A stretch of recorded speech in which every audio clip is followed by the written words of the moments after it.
తండ్రి, కుమార, పరిశుద్ధాత్మ దేవునికి వందనాలు స్తోత్రాలు చెల్లించుకుంటూ, ప్రియమైన దేవుని బిడ్డలారా, మిమ్మల్ని దేవుడు క్షేమంగా ఇప్పటి వరకు కాపాడుతున్నందుకు దేవునికి మేము కూడా వందనాలు చెల్లించుకుంటున్నాము.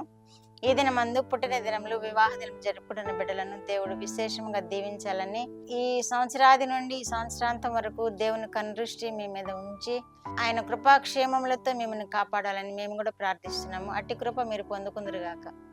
దేవుడి దినమందు మనకిచ్చిన వాక్యము సంఖ్యాకాండము 24వ అధ్యాయము 17వ వచనం చదువుకుందాం. ఆయనను చూచుచున్నాను గాని ప్రస్తుతం ఉన్నట్టు కాదు, ఆయనను చూచుచున్నాను గాని సమీపముననున్నట్టు కాదు. నక్షత్రము యాకోబులో ఉదయించును, రాజదండము ఇశ్రాయేలులో నుండి లేచును. అది మోయాబు ప్రాంతములను కొట్టును, కలహవీరులనందరినీ నాశనము చేయను. దేవుడి వాక్యం ద్వారా మనల్ని దీవించును గాక. ఇది కూడా ప్రవచనమే. ఇది కూడా దేవుని చేత ప్రేరేపింపబడి బిలాము ప్రవచిస్తున్నాడు. బిలామును తీసుకెళ్తాడు బాలాకు. ఇజ్రాయేలీని శపించడానికని బిలామును తీసుకెళ్ళినప్పుడు బిలాముతో దేవుడు ఈ విధంగా పలికిస్తున్నాడు. వాళ్ళని శపించడం కాదు కదా, వాళ్ళని దీవిస్తూ ఉన్నాడు బిలాము ఇక్కడ. అలాగే ఈ పొరుగు దేశాలు, అన్య దేశాలు, తిరుగుబాటు చేస్తున్న దేశాలు, ఇజ్రాయేలీలకు వ్యతిరేకంగా తిరుగుతూ ఉన్న దేశాల్లో దేవుడు ఏ విధంగా కార్యాలు చేయబోతున్నాడో ఇక్కడ బిలాము తెలియచేస్తున్నాడు. వారిని అందరినీ నాశనం చేయను అని కూడా అంటున్నాడు. ఎందుకంటే దేవుని ప్రజలను దూరం చేస్తున్నారు వీళ్ళు. దేవుని ప్రజలకు దారి ఇవ్వకుండా చేస్తున్నారు. దేవుని ప్రజలను దూషించాలని ప్రవక్తను తీసుకొని వచ్చారు. కనుక దేవుడు ఈ విధముగా అన్య దేశాలకు హెచ్చరిక చేస్తున్నారు. ఈ అన్య దేశాలకు హెచ్చరిక చేస్తూ ప్రవచనం చేస్తున్నారు. ఎవరు? యేసుక్రీస్తు ప్రభువారు వచ్చి ఆ అన్య దేశాలను నాశనం చేయను, వారందరినీ నాశనం చేయను అని ప్రవచనం చేస్తున్నారు. సమీపమున ఉన్నట్టు కాదు, నేను చూస్తున్నాను, నేను ఆయనను చూస్తున్నాను కానీ ప్రస్తుతం ఉన్నట్టు కాదు, ఆయనను చూస్తున్నాను కానీ సమీపమున ఉన్నట్టు కాదు అని ప్రవచిస్తున్నాడు. ఎవరిని అంటే యేసు ప్రభువారిని.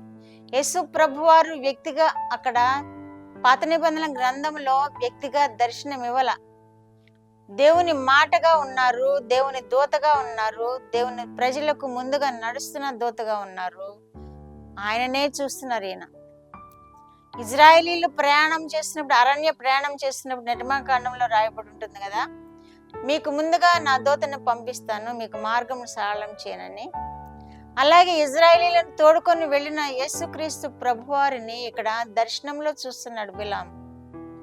నేను ఆయనను చూస్తున్నాను కానీ ప్రస్తుతం ఉన్నట్టు కాదు. వాక్యమై ఉన్నాడు అప్పుడు దేవుడు, మాట అయి ఉన్నాడు దేవుడు యేసు ప్రభు వారు. ప్రస్తుతం ఉన్నట్టు కాదు నేను చూచేది ఆయన్ని, ఒక వ్యక్తిగా చూస్తున్నాను. నేను ఆయనను చూస్తున్నాను కానీ సమీపమున ఉన్నట్టు కాదు, ఇప్పుడు ఉన్నట్టు కాదు ఆయనను చూచేది. రాబో కాలంలో ఆయన ఎలా ఉంటాడో నేను అది చూస్తున్నాను అని బిలాము తెలియజేస్తున్నాడు. అంత మాత్రమే కాదు, ఇజ్రాయేలీలో నుండి రాజదండము ఇజ్రాయేలీలో నుండి లేచును అని ప్రచురం చేస్తున్నాడు. ఈయనే ఎవరంటే ఆ రాజదండము యేసుక్రీస్తు ప్రభువారి. ఇజ్రాయేలీలో నుండి లేచును, అది మోయాబు ప్రాంతములను కొట్టును అని ప్రవచిస్తున్నారు. ఎవరైతే ఇజ్రాయేలీలకు వ్యతిరేకంగా మాట్లాడుతున్నారో, ఇజ్రాయేలీలను రావడానికి దూరం చేస్తున్నారో, వారి ప్రాంతాలకు రావద్దని వారిని దూరం చేస్తున్నారో, వారిని గురించి ఇక్కడ నేను చూస్తున్నాను, ఆయన వస్తారు, వారిని నశింప చేస్తారు, వారిని కొడతారు అని కూడా ఇక్కడ ప్రవచనం తెలియజేస్తున్నారు. కలహవీరులను అందరినీ నాశనం చేయను అని కూడా తెలియజేస్తున్నారు. కాబట్టి మనము ఈ వాక్యాలన్నీ జ్ఞాపకం చేసుకుని మన హృదయాల్లో భద్రం చేసుకున్నాము. కలహవీరులందరినీ నాశనం చేయను అని ఆయన అంటున్నాడు. ఎవరైతే దేవుని బిడ్డలకు విరోధముగా మాట్లాడుతున్నారో, దేవుని బిడ్డలకు విరోధముగా ప్రవర్తిస్తున్నారో, దేవుని బిడ్డలను దూషిస్తున్నారో, వారికి తప్పకుండా నాశనం కలుగుతుందని వాక్యంలో తెలియజేయబడుతుంది. మనం వింటున్నాం, ప్రస్తుత పరిస్థితులు చాలా భయంకరంగా ఉన్నాయి. ప్రస్తుత పరిస్థితులు క్రైస్తవులకు ఎంతో విరోధంగా ఉన్నాయి. మన దేశంలో ఇదివరకు ఇలా ఉండేది కాదు. ఇదివరకు క్రైస్తవులను ఎంతో ప్రేమించేవారు ఇతరులు, కానీ ఇప్పుడు అలా లేదు.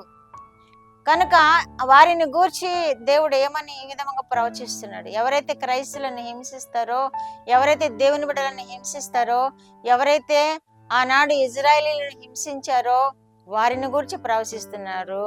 అలాగే ఇప్పుడు క్రైస్తవులను ఎవరైతే హింసిస్తున్నారో వారిని గురించి కూడా ఈ ప్రవచనం నెరవేరుద్ది.